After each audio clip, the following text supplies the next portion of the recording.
Assalamualaikum warahmatullahi wabarakatuh.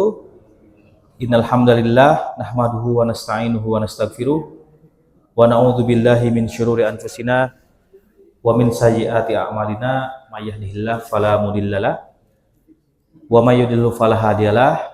Asyhadu an la ilaha illallah wa asyhadu anna Muhammadan abduhu wa rasuluh.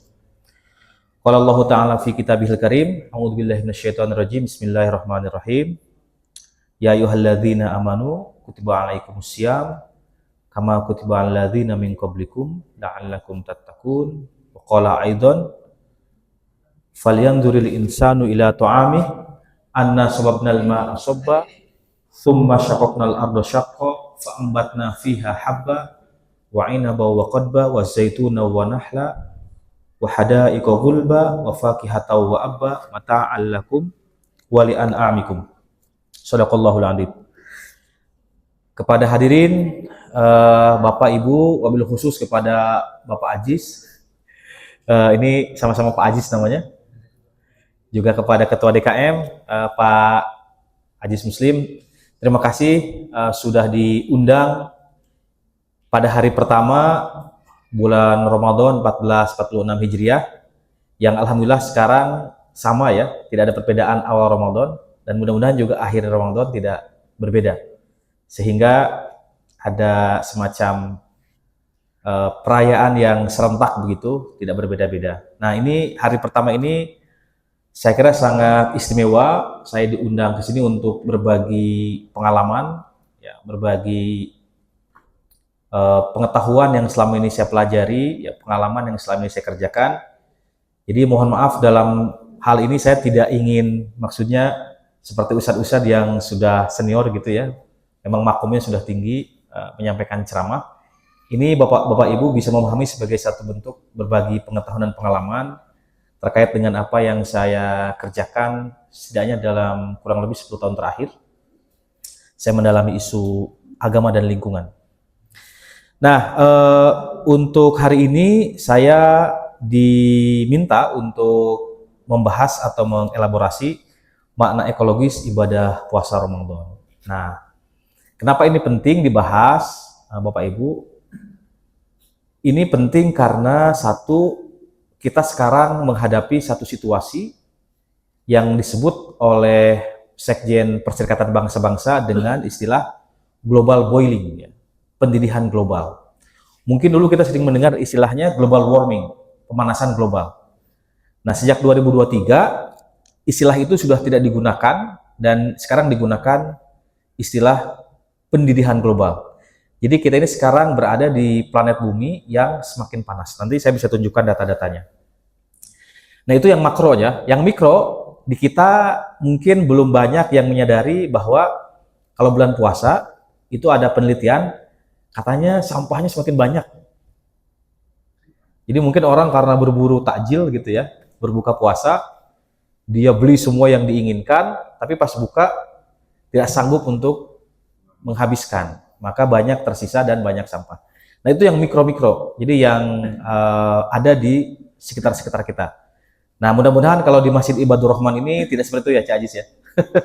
Insya Allah sangat ramah lingkungan. Nah, jadi ada dua hal yang sifatnya makro dan mikro. Nah, di tengah-tengah itu sebetulnya kita menghadapi satu situasi juga ya, kebijakan-kebijakan publik di pemerintah kita, baik di nasional, di provinsi, di Kota Madia, itu juga sangat minim kebijakan publik yang membicarakan terkait dengan lingkungan hidup, terutama yang melibatkan banyak, katakanlah, aspirasi dari masyarakat. Nah, itu kira-kira konteksnya atau urgensinya kita membahas mengenai makna ekologis ibadah puasa Ramadan. Nah, Bapak Ibu, saya sebetulnya menyiapkan ada 67 slide, tapi kayaknya nggak mungkin dibahas semua karena waktu. Kita buka adzan maghrib pukul 6.15, jadi kita ada waktu cukup panjang. Nanti kita akan perdalam dengan tanya jawab. Baik, saya ingin mulai ke ini. Kayaknya saya lewat ya. Ini sebetulnya ini itu ada satu buku menarik terkait dengan kecerdasan lingkungan. Mungkin sesekali saya singgung. Jadi ada buku yang ditulis oleh Pak Howard Gardner, seorang ahli psikologi dari Harvard University. Dulu dia pernah mengemukakan tentang manusia itu punya kecerdasan atau ada kecerdasan majemuk dalam diri manusia. Jadi semua orang nggak bisa dipukul rata. Kalau misalnya saya tidak bisa matematika, lalu dianggap tidak cerdas. Dulu orang dianggap kalau nggak cerdas IQ, ya, logik matematiknya rendah, dianggap nggak cerdas. Nah, Pak Howard Gardner ini, yang agak tebal kacamatanya ini, beliau menulis satu buku ingin membantah bahwa tidak seperti itu. Manusia itu punya kecerdasan yang majemuk, yang beragam. Jadi kalau satu orang tidak cerdas dalam matematika, mungkin dia cerdas dalam bidang lain. Contoh begini, di kita tidak ada yang meragukan bagaimana Haji Roma Irama itu memiliki kecerdasan, ya. Dan itu dalam bahasa Howard Gardner disebut kecerdasan musik. Walaupun mungkin dia nggak pintar matematika. Gitu. Atau kita nggak bisa menyanggah atau menyangkal Cristiano Ronaldo itu dia pemain bola yang handal. Tapi mungkin dia nggak cerdas matematika. Tapi dia cerdas dari sisi kecerdasan gerak atau kinestetik, ada ininya. Nah, yang mau saya sampaikan Bapak Ibu sekalian, dia menambahkan di buku terbarunya, ya. Nah, ini di buku terbarunya ada 2 kecerdasan dari 7 kecerdasan yang sebelumnya ia sebut. Apa itu? Satu yang ia tambahkan adalah kecerdasan naturalis. Nah, ini hubungannya dengan topik yang kita diskusikan. Dan yang kedua, kecerdasan eksistensial. Apa itu maksudnya? Kalau kecerdasan eksistensial itu biasanya dia punya kesadaran mengenai dari mana dia hidup, berasal, harus apa di dunia, dan mau kemana. Nah, itu kira-kira ya yang dimaksud Howard Gardner. Tapi yang kedua, kecerdasan naturalis itu adalah kecerdasan seorang manusia di dalam mengenali alam di sekitarnya. Jadi dia punya kecerdasan tahu ini tumbuhan apa, fungsinya apa, ini pohon apa, buahnya punya fungsi kesehatan misalnya. Nah, tetapi tidak berhenti di situ. Kecerdasan naturalis itu dia memiliki kemauan untuk melindungi alam dari kerusakan. Nah, 2 kecerdasan ini menurut Howard Gardner itu kecerdasan yang ada dalam diri manusia yang sama sejajar dengan kecerdasan IQ, ya, atau kecerdasan logis matematis, atau kecerdasan musik, atau kecerdasan bahasa, ya, atau kecerdasan naturalis.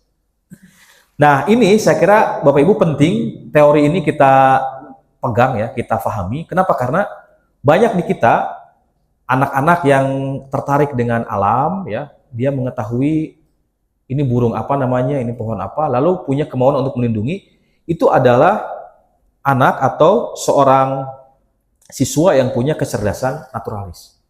Karena dia paham apa yang ada di sekitarnya dan punya kemauan untuk melindunginya. Nah, jadi ini kira-kira apa yang dimaksud oleh Howard Gardner, ya. Nah, hubungannya apa dengan puasa? Jadi Bapak Ibu sekalian, bulan puasa itu atau bulan Ramadan itu sering diterjemahkan makna kebahasaannya sebagai al-imsak anis syai', ya. Menahan diri dari sesuatu. Misalnya yang sering kita pahami menahan diri dari makan dan minum, ya, atau bercampur dengan istri bagi yang sudah menikah, berbicara yang tidak penting dan lain sebagainya. Jadi dalam pengertian bahasa, saum sering didefinisikan dengan tarkut ta'am wasyurb wan nikah wal kalam, ya. Ini definisi menurut para ulama. Nah, lalu apa? Saya mengutip pandangan Muhammad Rashid Ridho, ya, penulis tafsir Al-Manar, yang punya sejarah panjang dalam perjuangan bangsa Indonesia. Karena dulu para ulama di Indonesia itu banyak melakukan surat menyurat dengan Muhammad Rashid Ridho yang ada di Mesir, ya. Nah, beliau saat mengomentari surat Al-Baqarah ayat 183, dia menulis definisi seperti ini tentang puasa, ya. Jadi as-shaum itu adalah atau asyam al-imsaku 'anil aqli wasyurbi mughashayadid nisa minal fajri ilal maghrib ihtisaban lillah wa i'dadan linnafs wa tahiyatan laha littaqwallah bil muraqabati wa tarbiyatil iradah.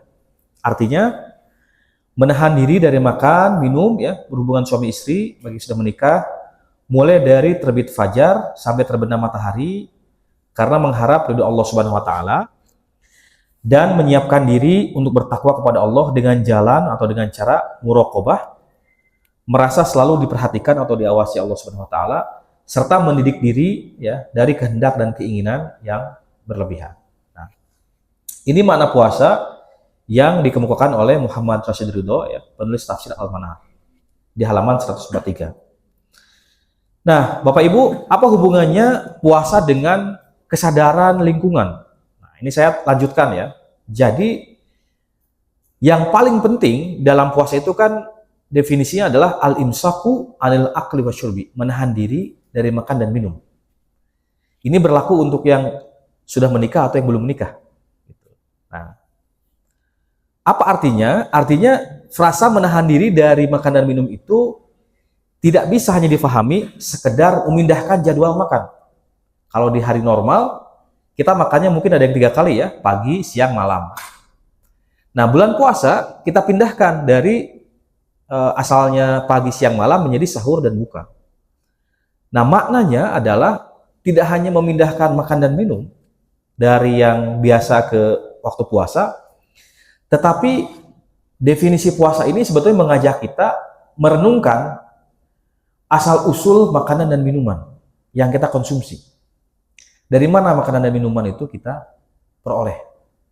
Nah, kalau kita mau merenungkan dari mana makanan dan minuman itu dihasilkan. Tentu makanan dan minuman yang kita konsumsi Bapak Ibu itu berasal dari alam. Ya. Secanggih apapun makanan diproses, dia pasti berasal dari alam. Misalnya sayur-sayuran, itu pasti harus tumbuh di atas tanah, walaupun sekarang dengan cara hidroponik.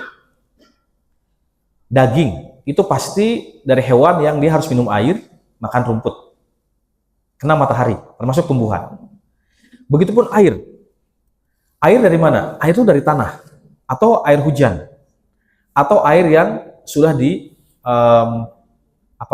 air di seperti air kemasan. Itu walaupun diolah dengan teknologi modern, tetapi berasal dari alam. Jadi sebetulnya makna ekologis puasa itu yang ada di dalam frasa al-imsaku anil akli wasyurbi itu sebetulnya mengajak kita, orang-orang yang beriman, orang-orang yang melaksanakan puasa, itu merenungkan asal-usul makanan dan minuman yang kita konsumsi setiap hari.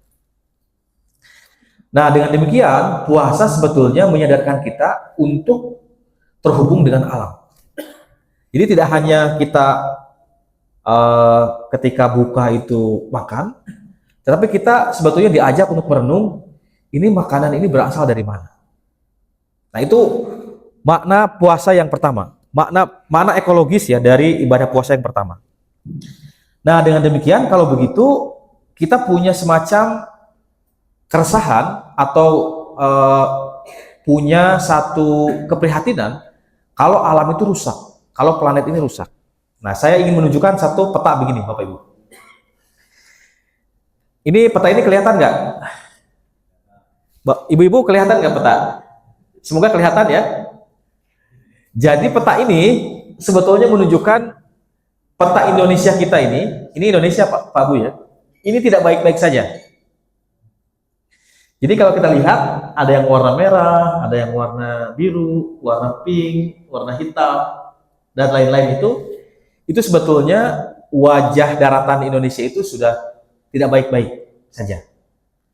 Jadi yang merah misalnya ini adalah wilayah tambang batu bara. Jadi kita bayangkan kalau batu bara sebanyak ini, betapa rusak alam kita, ya. Pangan kita, air kita terancam. Nah, yang merah-merah itu ekspansi perkebunan kelapa sawit. Jadi ini sebetulnya mengajak kita untuk melihat ternyata alam atau bumi Indonesia ini, bumi Nusantara ini sebetulnya tidak baik-baik saja. Nah, kenapa di Pulau Jawa itu tidak banyak? Karena sudah habis duluan. Dulu zaman Belanda udah habis eksploitasi di Pulau Jawa ini. Maka ini datanya terbaru nih, bergeser ke Sumatera, ke Kalimantan, Sulawesi, Papua, Maluku Utara. Jadi kemarin saya keliling di Sumatera dan Maluku itu kelihatan kalau mendarat dari pesawat itu sulit untuk menemukan hutan yang alami, sudah berganti jadi batu bara atau perkebunan kelapa sawit. Ini Indonesia. Nah, sekarang gimana dunia? Nah, dunia ini kira-kira begini Pak Bu. Ya, jadi kalau kita lihat planet bumi ini yang sering disebut blue planet atau planet biru ya, itu sekarang sudah semakin tidak bersahabat karena yang warna-warna merahnya sudah semakin banyak, merah dan kuning. Yang birunya sedikit. Nah, ini menurut Sekjen PBB, inilah yang disebut dengan pendidihan global. Jadi bumi tempat kita tinggal itu sekarang sudah mengalami satu fase yang disebut dengan global boiling atau pendidihan global. Nah, ini ada data dari para ilmuwan sejak tahun 1850 ya, ini mengalami kenaikan yang signifikan temperatur kita. Maka sekarang panasnya sudah semakin tidak enak ya Pak. Kalau cuacanya panas itu semakin panasnya itu bukan panas yang menyehatkan ya. Panasnya itu panas yang membuat kita tidak betah gitu. Karena memang temperatur bumi semakin naik ya. Sekarang itu sudah melebihi 1,5 derajat Celcius dibandingkan dengan era pra-revolusi industri. Nah, jadi inilah sebetulnya situasi dari planet kita. Nah, oleh karena itu puasa itu, ibadah puasa sebetulnya mengajak kita untuk punya perhatian besar kepada alam sebagai asal-usul makanan dan minuman yang kita konsumsi.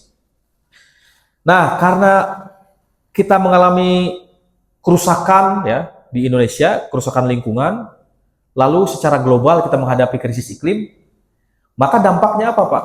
Ini dampaknya ya, tahun 2024 tahun lalu itu kita mengalami bencana lebih dari 2.000 kali. Ini datanya BNPB. Ya. Berapa yang meninggal? Yang meninggal banyak sekali itu ya. 489 orang. Rumah yang rusak ada 9.000. Nah, yang mengerikan dari bencana ini, ada saudara-saudara kita yang mengungsi, ya, harus mengungsi lebih dari 6 juta orang. Itu tahun lalu, 2024. Mari kita tarik mundur. Ini 2023. 2023 lebih parah lagi ya sebelumnya. Ini data bencana di Indonesia yang didominasi oleh banjir dan longsor, termasuk karhutlah ya, dan cuaca ekstrim. Nah, ini Bapak Ibu, data-data ini sebetulnya menggambarkan bahwa rumah kita, rumah dalam arti Indonesia dan planet bumi, itu sedang tidak baik-baik saja. Ya. Kalau tadi 2024 itu, kalau 2024 itu 2107, nah 2023 itu lebih banyak, 5.400 total bencana. Yang meninggal ada 275 orang, ya. Rumah yang rusak ada 47 rumah, dan yang mengungsi 8 juta. Silakan Pak. Yang mengungsi Bapak Ibu 8 juta orang lebih. Jadi bayangkan, ya, ada banyak sekali saudara kita yang harus mengungsi karena bencana yang diakibatkan oleh kerusakan lingkungan dan krisis iklim atau pendidihan global.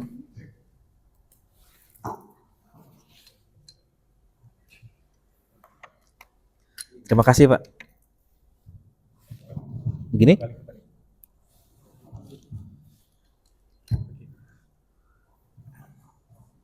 Baik. Begini. Tes? Baik. Terima kasih Pak. Nah, Bapak Ibu, kita lanjutkan. Jadi, kalau melihat data ini, itu ternyata nggak main-main ya kerusakan di Indonesia dan di planet bumi. Ini baru 2 tahun. Ya. Sekarang kita tarik mundur ke tahun 2022. Nah, 2022. Tahun 2022 juga ada total bencana 3.544 kali. Dan ini memaksa ya, ada 6 juta saudara kita yang harus mengungsi di Indonesia. Ini baru Indonesia. 2022. Nah, sekarang 2021. 2021 juga tidak sedikit. Ada banyak sekali bencana yang terjadi. Ya. Ada 700 orang yang meninggal dan yang mengungsi lebih dari 7 juta orang. 2020 itu ada 4.650 ya, total bencana di Indonesia yang memaksa juga 6.700.000 lebih orang harus mengungsi karena bencana yang terus terjadi. Nah, jadi Bapak Ibu sekalian, kalau kita lihat data ini dalam 5 tahun terakhir, nggak main-main. Saya hitung ini, data-data ini, saya kalkulasi, berapa orang yang harus mengungsi karena bencana sejak tahun 2020 sampai 2024. Jumlahnya di atas 40 juta orang. Ini nggak main-main, jumlahnya di atas 40 juta orang. Kalau dihitung, ditarik mundur ke tahun 2000, ya. Jadi ini tahun 2020 sampai 2024. Nah, kalau dihitung mundur, 2019 sampai tahun 2000, itu jumlahnya mengerikan. Ada lebih dari 30 juta orang juga yang mengungsi. Jadi kalau di total, Bapak Ibu, dari tahun 2000 sampai 2024, itu total saudara kita yang mengungsi karena bencana, karena kerusakan lingkungan, jumlahnya di atas 70 juta orang. Ini jumlah yang sangat banyak dibandingkan dengan jumlah korban perang di Ukraina. Di Ukraina mungkin jumlah perangnya tidak sampai 2 juta orang yang mengungsi. Ya. Ini bukan berarti saya menafikan dampak buruk dari perang. Perang harus kita kecam karena selalu mengorbankan orang yang tidak bersalah. Tapi maksudnya di Indonesia, kita punya jumlah orang, saudara kita yang mengungsi karena bencana, akibat kerusakan lingkungan dan krisis iklim, jumlahnya mencapai ya atau lebih dari 70 juta orang. Ini jumlah yang tidak main-main. Tapi ini tidak pernah diperhatikan oleh pemerintah kita. Ya. Nah, jangan sampai ini dari 70 juta orang itu ada saudara-saudara kita, ada keluarga kita. Insya Allah mungkin keluarga Bapak Ibu di sini aman ya, tidak terdampak banjir atau longsor. Tapi ini setiap tahun terjadi. Tahun ini saja, tahun 2025, kemarin kita lihat di mana? Bapak Ibu ada yang ingat? Di Sukabumi. Ada banjir bandang. Di mana lagi? Pekalongan. Dan itu akan terus berulang setiap tahun. Kenapa? Karena lingkungan kita, alam kita semakin rusak. Gitu. Nah, ini sebetulnya sejalan dengan yang difirmankan oleh Allah Subhanahu wa taala. Ini ayat ini saya hakul yakin Bapak Ibu hafal, ya. A'udzubillahi minasyaitonirrajim. Bismillahirrahmanirrahim. Dhaharal fasadu fil barri wal bahri bima kasabat aydin nas, ya. Ila akhiri ayat. Telah tampak kerusakan di darat dan di laut. Nah, kenapa terjadi kerusakan? Karena disebabkan oleh tangan manusia. Ada dua pertanyaan. Apa yang dimaksud dengan fasad? Ya, kerusakan di situ. Lalu apa yang dimaksud dengan tangan manusia? Nah, yang pertama, Bapak Ibu, fasad di dalam tafsir-tafsir klasik itu sering diterjemahkan atau didefinisikan dengan satu penjelasan keluarnya sesuatu dari keseimbangan. Jadi, khurujus syai' anil i'tidal kalau menurut para ulama. Jadi kalau sesuatu sudah tidak keseimbang, itu sudah rusak.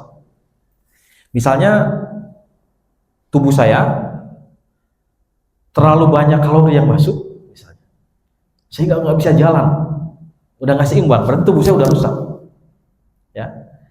Atau misalnya tubuh Cak Aziz, tekanan darahnya kurang, sehingga mengganggu aktivitas bekerja. Nah, keseimbangannya terganggu, itu sebetulnya masuk kategori rusak.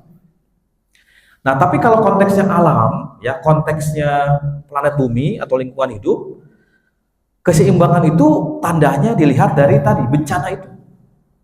Karena alam sudah tidak seimbang, terlalu banyak, terlalu luas dieksploitasi.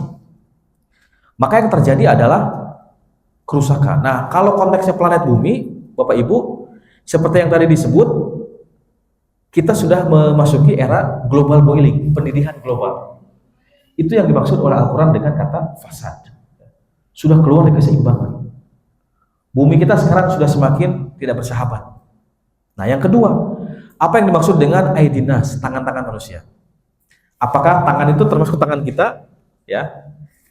Nah, saya memahami, jadi bisa jadi saya salah, mohon dikoreksi. Kata tangan manusia di sini adalah kekuasaan, power, otoritas. Kenapa saya maknai begitu? Karena kalau saya menebang satu pohon di depan, mungkin rusaknya satu pohon. Tapi kalau seorang presiden tangan yang menandatangani izin, misalnya izin tambang batu bara 1000 hektar, maka tangannya itu beda dampaknya antara tangan saya dengan tangan presiden. Tangan presiden menandatangani kertas izin batu bara, dia akan merusak 1000 hektar. Tapi tangan saya yang nggak punya otoritas, hanya nebang pohon, mungkin kerusakannya di situ. Nah, yang dimaksud Aidinas di sini adalah tentu bukan tangan-tangan biasa maksudnya. Jadi petani kita yang berangkat ke sawah, misalnya ya, dia mungkin membakar ladang untuk menanam lagi. Itu mengeluarkan emisi, tapi jumlahnya nggak banyak. Nelayan kita yang menangkap ke laut menggunakan perahu, ya, pakai bensin itu ada emisi, tapi nggak banyak emisinya. Atau bapak ibu yang pergi misalnya menggunakan motor atau mobil, itu memang mengeluarkan emisi, tapi jumlahnya mungkin tidak besar. Tapi bayangkan perusahaan seperti ini, nanti ada nama-nama perusahaan di luar negeri, misalnya perusahaan seperti Royal Dutch Shell, ya, perusahaan Belanda, atau British Petroleum, ketika dia memproduksi bahan bakar, itu emisinya udah jutaan ton. Saya mau cerita begini Pak, di Indonesia itu sekarang ada 4 orang nelayan di Kepulauan Seribu sedang menggugat perusahaan semen terbesar di dunia, namanya Holcim. Kenapa Holcim digugat? Karena Holcim sejak tahun 1950 sampai tahun 2021 sudah memproduksi lebih dari 7 miliar ton CO2. Bayangkan itu. Nah, 7 miliar ton ini, CO2 ini memanaskan planet bumi sehingga membuat laut semakin tidak bersahabat, bergelombang tinggi, ya. Arusnya kuat, banyak nelayan yang meninggal. Itu contoh yang dimaksud dengan Aidinas, ya. Tangan manusia itu bukan tangan masyarakat biasa, bukan tangan orang-orang biasa, tapi tangan yang punya power, yang punya otoritas. Powernya bisa power politik, ekonomi, atau teknologi kalau digunakan dengan tujuan yang tidak benar. Nah, bumi ini rusak karena tangan-tangan yang punya kekuasaan politik, ekonomi, ilmu pengetahuan, teknologi yang digunakan bukan pada jalan yang benar. Nah, oleh karena itu inilah yang terjadi nih. Kira-kira kalau lihat fotonya, ya, ada planet lagi dibakar, orangnya lagi pegang minuman dan ada cerutu. Ini tandanya dia bukan orang Muslim karena nggak puasa. Ya. Nah, ini yang sebetulnya segelintir orang yang merusak alam ini, gitu. Ya, bukan semua orang. Karena kalau kita pasti punya kesadaran, bumi ini rumah kita. Kalau rumah berarti kita akan lindungi, kita akan jaga dari kerusakan. Kalau ada atap yang bocor, pasti kita perbaiki supaya air tidak netes ke dalam rumah. Nah, begitupun orang kalau punya kesadaran yang tinggi, pasti dia akan menjaga alam dari kerusakan. Itu kira-kira filosofinya. Nah, tapi bagi orang-orang yang serakah, ya, dia tidak memikirkan orang lain. Pokoknya dia keruh, dia ambil, ya, banjir dan longsor, dia tidak merasakan, tidak mengalami, orang lain mengalami. Nah, itu yang terjadi. Nah, Bapak Ibu sekalian, jadi kira-kira persis disinilah kenapa kita harus punya penghayatan ekologis terhadap ibadah puasa. Karena puasa itu mengajak kita untuk merenungkan asal-usul makanan dan minuman yang kita konsumsi setiap hari. Jadi bayangkan kalau alamnya rusak, kita akan makan dari mana? Kita akan minum air dari mana? Ya. Oh, bisa aja impor, Pak. Ya impor, tapi kalau suatu saat ada krisis seperti COVID, setiap negara pasti akan mementingkan kepentingan nasionalnya. Dia tidak akan mementingkan ekspor ke luar negeri. Seperti Vietnam atau India, ketika COVID kemarin, dia tahan. Kenapa? Karena negaranya juga butuh. Nah, jadi sebetulnya kalau kita menjaga alam, ya, Allah Subhanahu wa taala memerintahkan kita untuk tidak merusak, kita jaga alam, maka makanan itu melimpah, air melimpah, oksigen melimpah. Dan itulah sebetulnya yang kita cari. Oleh karena itu di dalam puasa maknanya menahan diri dari makan dan minum. Itu artinya yang paling primer dari kehidupan kita adalah pangan dan air. Tanpa pangan dan air kita akan punah. Nah, baik, kenapa kita harus peduli dengan lingkungan hidup? Nah, ini sebetulnya cerita singkat aja, Pak. Jadi selalu ada riset setiap tahun negara-negara yang paling bahagia. Itu ada 10 negara yang paling bahagia ya. Nah, di antaranya itu ada Finlandia yang sering disebut-sebut. Saya sendiri belum pernah ke negara ini. Tapi kalau negara-negara yang disebut ini saya pernah berkunjung ke beberapa negaranya dan melihat langsung bagaimana alam dijaga ya. Ada sekitar 6 atau 7 yang pernah saya kunjungi. Nah, tapi ini belum ya. Ini poinnya adalah kenapa mereka bisa bahagia? Salah satunya dekat dengan alam. Nah, contoh ada kakak kelas saya sekarang sedang sekolah S3 di Finlandia. Dia cerita begini, "Dit, ternyata di sini itu kalau akhir pekan itu orang tuh jalan-jalan ke dalam hutan. Jadi dia jalan ke hutan, jalan kaki. Terus saya tanya, kenapa Mas bisa begitu? Ya menurut orang-orang sini katanya itu cara pengobatan yang alami. Jadi kalau di kita disebutnya healing ya. Tapi kalau di sana tuh memang betul-betul sebelum ada istilah healing muncul, itu tradisi mereka setiap akhir pekan itu jalan-jalan ke dalam hutan untuk mendapatkan oksigen yang murni ya, minum air yang murni. Ketika keluar pulang ke rumahnya itu sudah segar, sudah siap untuk bekerja kembali. Itulah salah satu komponen atau unsur yang membuat kenapa orang-orang di Finlandia itu bahagia. Nah, karena alam menjadi salah satu hal atau salah satu faktor kebahagiaan, pemerintahnya itu tidak merusak hutannya dijaga. Hutannya itu tidak diberikan izin untuk batu bara atau yang lain begitu ya. Dia jaga karena itu salah satu obat alami dalam tanda kutip ya, yang selama ini membuat masyarakatnya itu bahagia. Ya, tentu selain karena ada hutan juga ada perlindungan sosial ya. Pendidikannya gratis, sekolahnya gratis. Tapi poinnya adalah Bapak Ibu, alam itu punya satu kontribusi di dalam membentuk kebahagiaan manusia. Nah, maka kalau kita sering jalan kaki misalnya ke wilayah-wilayah yang alami, saya biasanya sama keluarga ke UI itu kalau hari Minggu ya jalan kaki aja karena ada danau, pohon-pohonnya banyak, ke kampusnya Pak Ajis. Itu memang kerasa bahagia sekali. Ada perasaan yang membahagiakan. Gitu karena kita berinteraksi dengan pohon ya, dengan danau, dengan udara yang bersih. Nah, ini ada banyak riset yang menunjukkan bahwa semakin dekat dengan alam ya itu kita semakin bahagia sebetulnya. Dan ini ada risetnya, Bapak Ibu. Ada riset begini. Pernah ada satu waktu ada sekelompok mahasiswa dibagi 3 kelompok. Nah, 3 kelompok ini diminta untuk dia menunjukkan atau meneliti ya 1 hutan, 2 gedung-gedung ya, 3 kelompok mahasiswa ini nggak ngapa-ngapain gitu. Jadi ada seorang dosen dia membagi kelasnya itu 3 kelompok. 1 diminta untuk berkunjung ke hutan ya, dia meneliti ada flora fauna apa gitu ya. Lalu yang kedua dia melihat gedung-gedung, mencatat komponennya apa, ada semen, ada kaca, ada macam-macam. Yang ketiga dia nggak disuruh ngapa-ngapain, dia ada di kelas itu, ada di ruang itu ya. Jadi meneliti yang ada di ruangan itu. Nah, ternyata hasilnya dari 3 kelompok ini, kelompok mahasiswa yang diminta ya ke hutan itu punya energi yang lebih besar gitu dalam menjalankan tugasnya termasuk saat mempresentasikan dibandingkan dengan mahasiswa yang 2 lagi, kelompok mahasiswa yang 2 lagi. Kenapa? Karena 2 orang kelompok mahasiswa ini dia punya interaksi langsung dengan alam.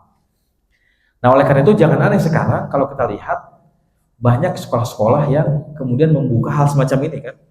Sekolah alam, anak-anaknya dibawa ke sawah. Dia bermain dengan kerbau atau mandi di sungai atau jalan ke hutan. Ini sebetulnya suatu hal yang dulu mungkin waktu kecil kita temukan. Tapi karena proses pembangunan kita coraknya sangat eksploitatif, anak-anak sekarang tidak merasakan itu. Jadi merasakannya di sekolah-sekolah alam. Saya waktu kecil bahagia sekali karena sering mandi di sungai. Atau sering jalan-jalan ke gunung ya. Atau juga mandi di laut. Nah, mungkin pengalaman semacam itu yang sekarang nggak banyak dirasakan oleh banyak anak-anak sekarang gitu ya. Nah, karena laut sudah tercemar, ya, hutannya sudah berubah menjadi wilayah lain, dan juga sering terjadi banjir. Nah, Bapak Ibu sekalian, yang lain, kenapa kita penting untuk peduli terhadap lingkungan, ya?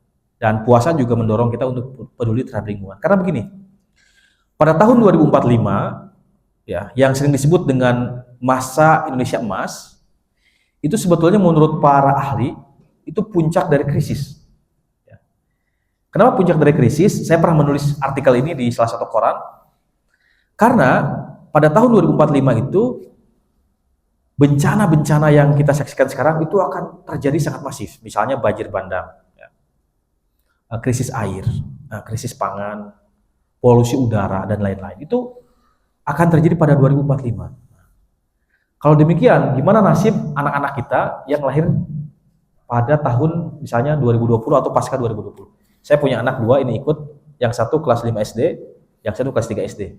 Saya juga punya keresahan, ini tahun 2045 gimana, Pak? Apakah masih akan menemukan sungai yang bersih, hutan yang asri, ya, atau sudah hilang? Itu hanya cerita, tinggal cerita di buku-buku sekolah.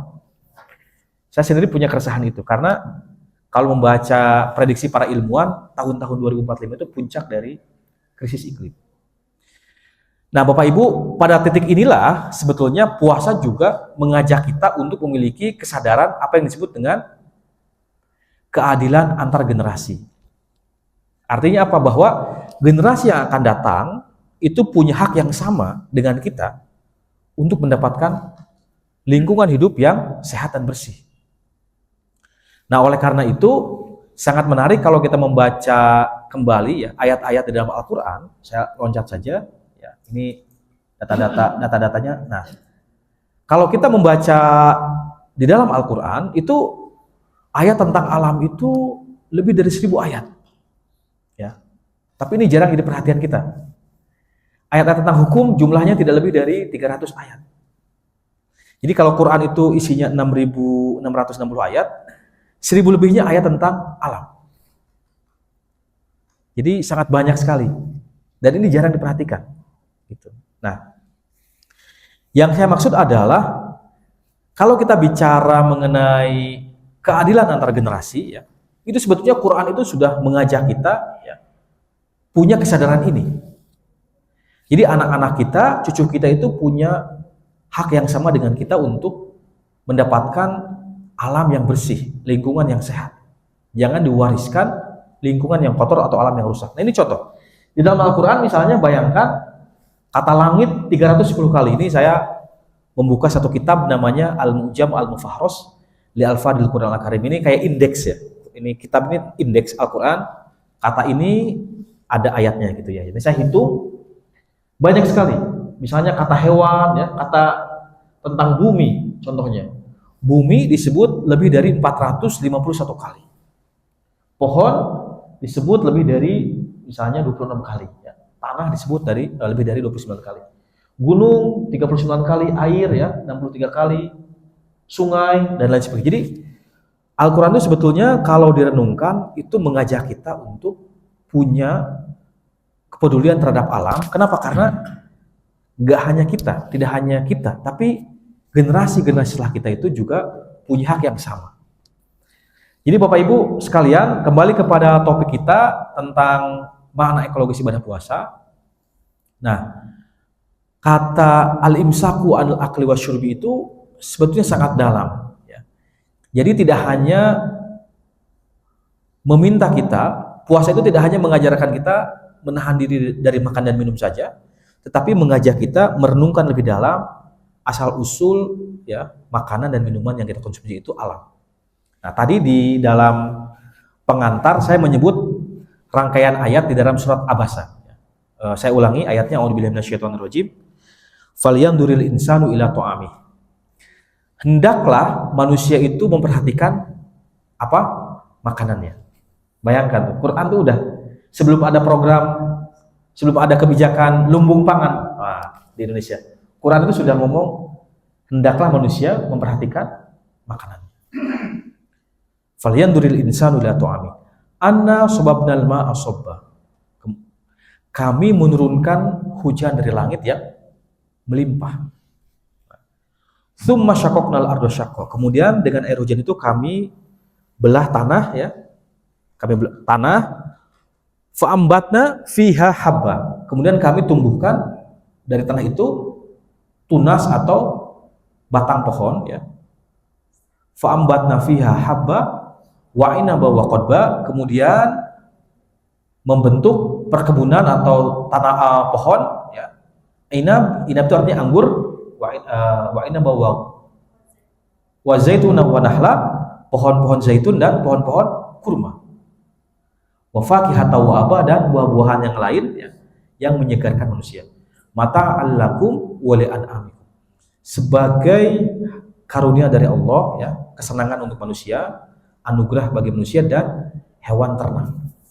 Jadi bayangkan, Al-Quran mengajarkan kita untuk memperhatikan makanan, tetapi ayat itu melanjutkan dengan bagaimana makanan itu terbentuk di alam. Jadi itu artinya Bapak Ibu, kita sebetulnya wajib punya pemahaman dan pengetahuan bahwa di balik makanan yang kita konsumsi di meja makan, itu ada rantai yang panjang dan itu berakhir di alam. Berasal dari alam, diproduksi dari alam, misalnya oleh petani kalau sayuran ya, atau buah-buahan, kalau ikan oleh nelayan. Dan itu kita bayangkan kalau lautnya rusak, hutannya rusak, maka itu tidak akan sampai kepada meja makan kita. Nah, puasa itu persis mengajak kita untuk memikirkan hal ini. Tetapi tentu tidak hanya memikirkan, ya, tidak cukup gitu. Itu juga puasa juga mendorong kita untuk bergerak lebih jauh ya.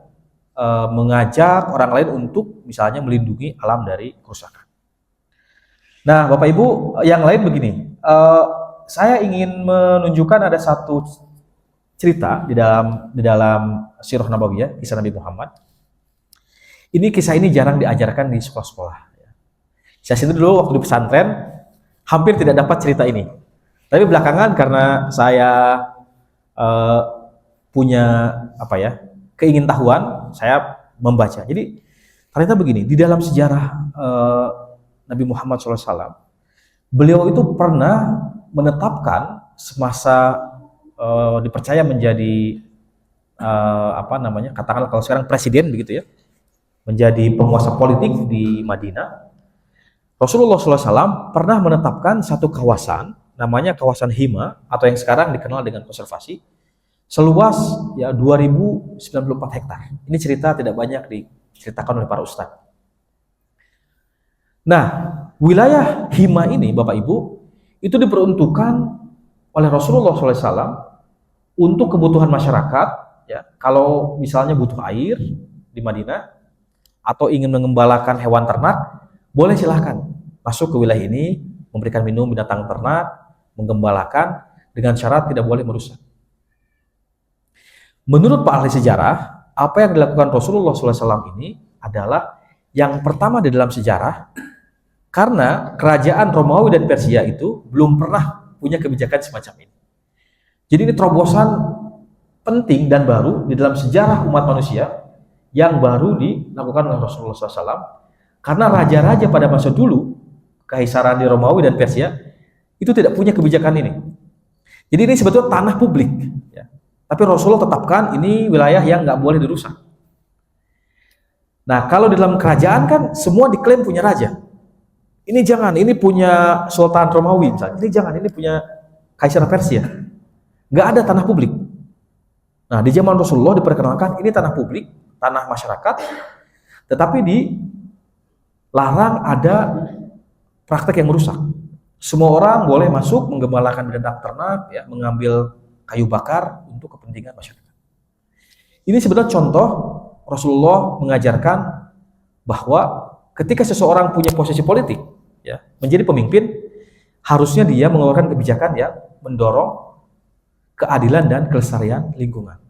Nah, lalu ketika Abu Bakar, Umar, ya, Utsman dan Ali melanjutkan, diteruskan, diperluas. Wilayah himanya itu diperluas. Jadi ini misalnya di eranya Umar bin Khattab, di eranya Abu Bakar, ya, diteruskan semakin luas, ya, sehingga Food and Agriculture Organization, satu lembaga di PBB, FAO, itu menetapkan, Bapak Ibu, Hima ini adalah kawasan konservasi yang berhasil, yang sukses. Kenapa? Karena sampai sekarang bisa ditemukan. Jadi kalau Bapak Ibu nanti umroh ke Madinah, itu tolong dicari wilayah Hima. Jumlahnya masih banyak, ya. Jumlahnya menurut para ahli sejarah itu sampai sekarang ada sekitar 3.000 kawasan Hima. Nah, sayang kalau yang umroh mungkin nggak ke sini ya, ininya ziarah spiritualnya. Padahal ini situs yang Rasulullah kerjakan dulu, yang Rasulullah buat. Ini artefak atau situs yang sampai sekarang masih hidup. Nah, PBB di FAO itu di Roma ya, markasnya di Roma, itu menyebut apa yang dilakukan oleh Nabi Muhammad ini adalah contoh konservasi yang berhasil. Karena sampai sekarang ada. Dan dilanjutkan. Lalu ditirulah oleh organisasi lingkungan di barat di Eropa, ya, konservasi hutan, konservasi laut, gitu. Itu contohnya sebetulnya sudah dimulai oleh Rasulullah SAW. Nah, Bapak Ibu sekalian, ini manifestasi dari Rasulullah itu punya satu kemauan kuat ya untuk menjaga lingkungan.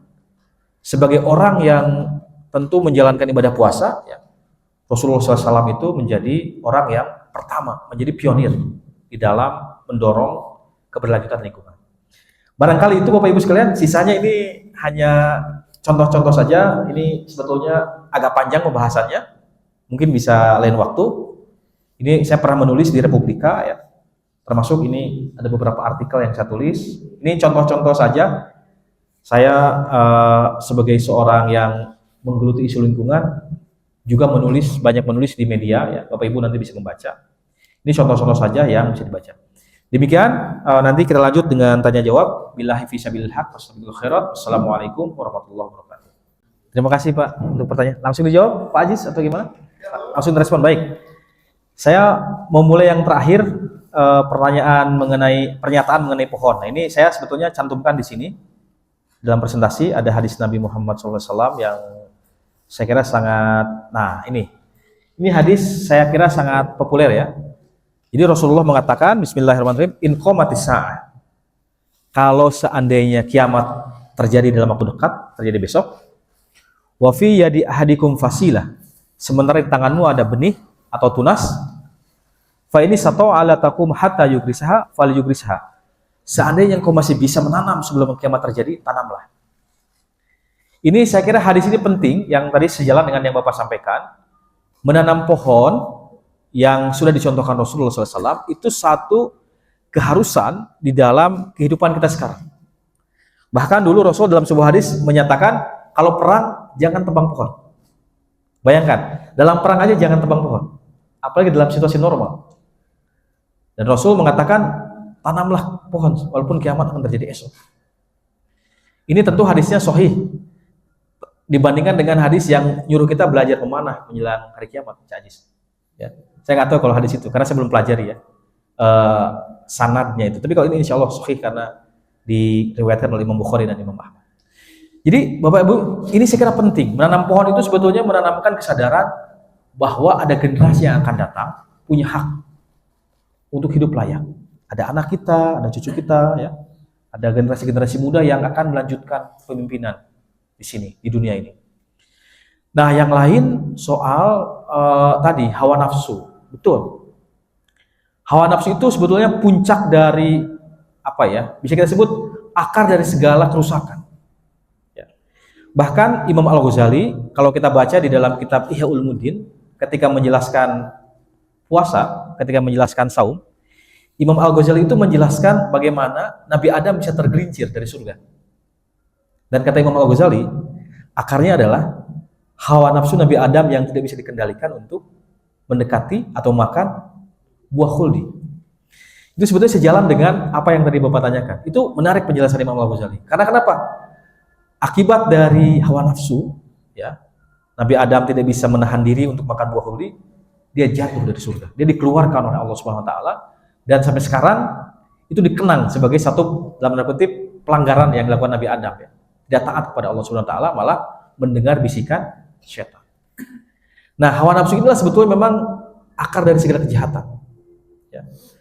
Kalau si bapak anu tidak punya hawa nafsu yang tinggi, mungkin tidak akan memaksakan, misalnya anaknya jadi bupati, misalnya, atau anaknya di gubernur. Karena ada banyak yang lebih layak, ya. Ada banyak anak-anak cerdas Indonesia yang lebih layak. Oh gitu, Cik Ajis ya. Nah itu kan karena hawa nafsu. Ya. Jadi kalau kita punya kesadaran diri, itu pasti akan memberikan ruang kepada anak-anak muda di Indonesia yang lebih layak gitu, untuk memimpin. Jadi saya kira Bapak Ibu sekalian, betul sekali soal hawa nafsu itu yang menjadi bisa disebut objek yang ingin dikendalikan oleh puasa. Kira-kira begitu ya. Hal yang ingin dikendalikan oleh puasa adalah hawa nafsu kita. Kita punya hawa nafsu. Pada satu titik hawa nafsu itu positif. Jadi kalau kita nggak punya nafsu makan, kita nggak makan-makan. Kalau kita nggak punya nafsu belajar, kita nggak punya karya mungkin ya, gitu. Kalau kita nggak punya nafsu bekerja, mungkin kita nggak kerja-kerja, nggak punya penghasilan, gitu ya. Nah, pada titik-titik itu sangat penting. Tetapi hawa nafsu yang sudah berlebihan di luar batas, saya kira itu yang menjadi masalah. Begitupun kalau kita misalnya tadi soal sawit ya.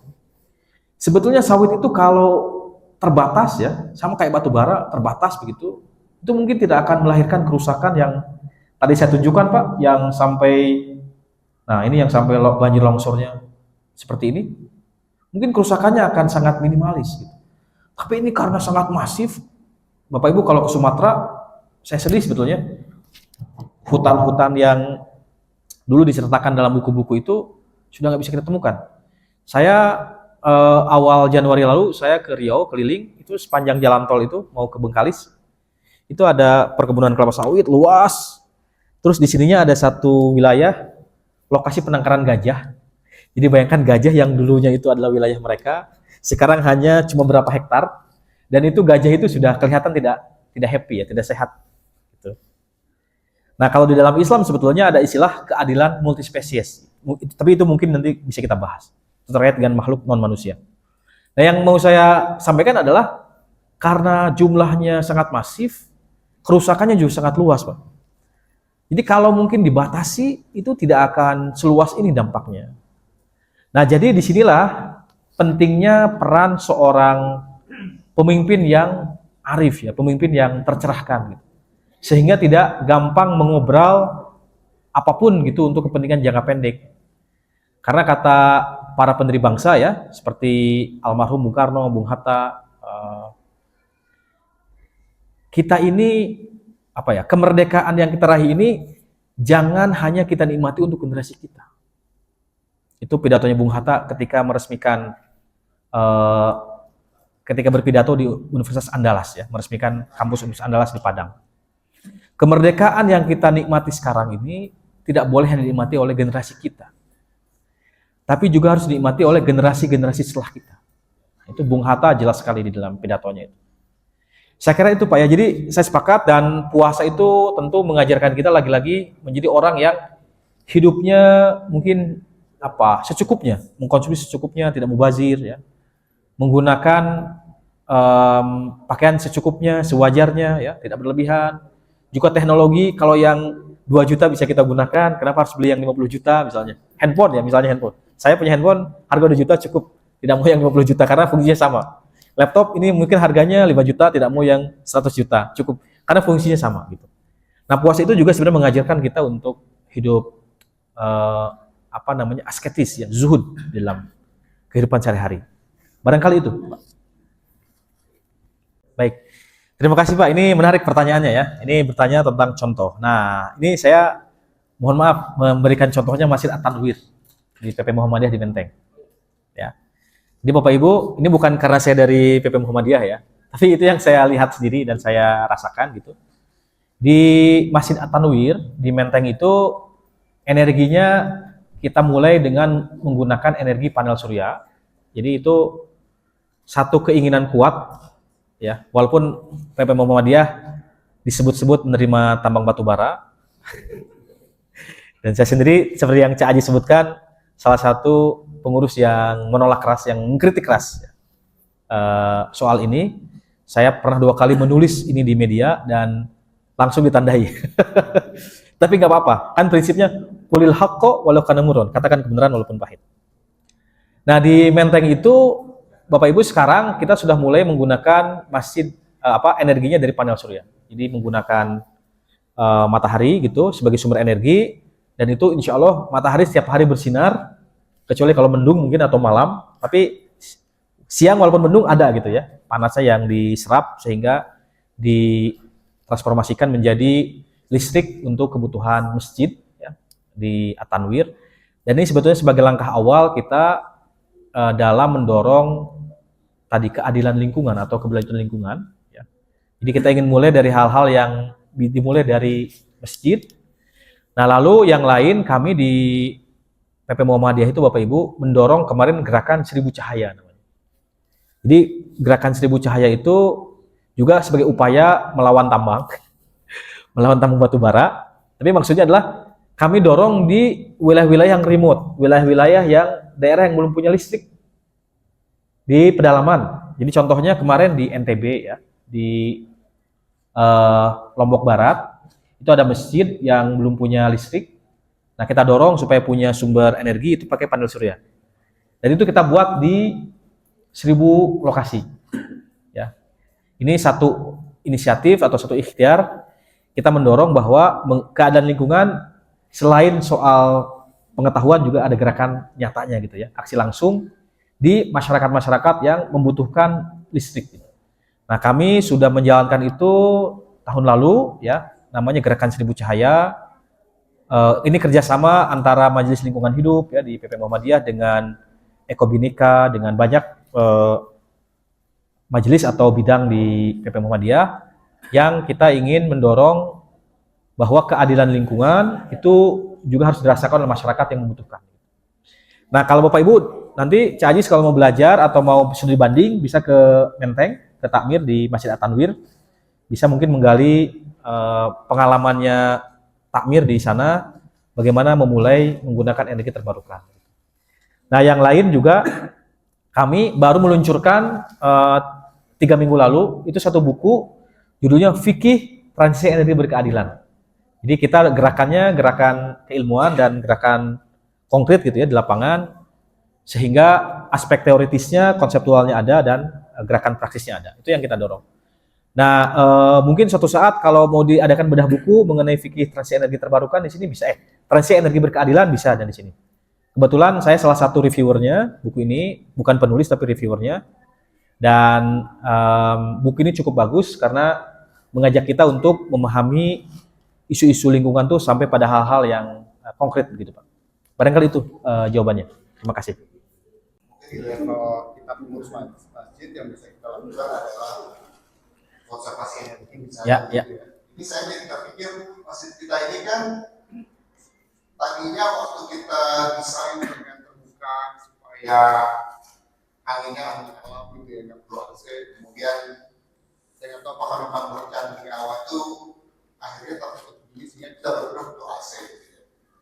Jelas dengan kita pakai AC banyak pakai listrik dan juga AC itu sendiri kan sebetulnya ada efek salah satunya adalah emisi. Ozon gitu ya.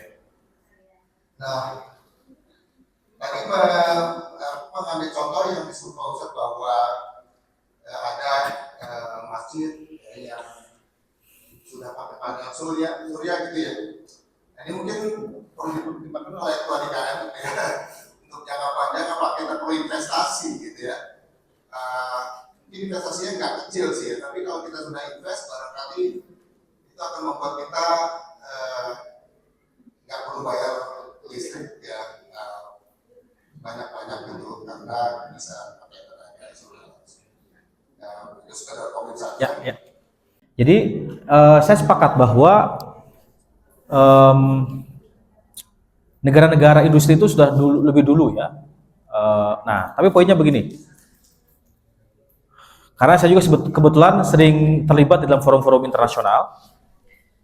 Ini ada satu data yang menunjukkan sejak tahun 1751 sampai 2017, negara-negara yang paling banyak memproduksi emisi ada di sini datanya. 1 Amerika Serikat. Bahkan Amerika Serikat itu kalau dihitung sampai dengan 2023, dosa mereka itu paling banyak, apalagi banyak menyuplai senjata ke Israel. Itu emisinya tinggi. Para ilmuwan itu mencatat emisi Amerika Serikat itu sudah lebih dari 431 miliar ton CO2. Itu Amerika. Yang kedua, Uni Eropa. Ada 28 negara di situ, lalu Cina, Rusia dan lain.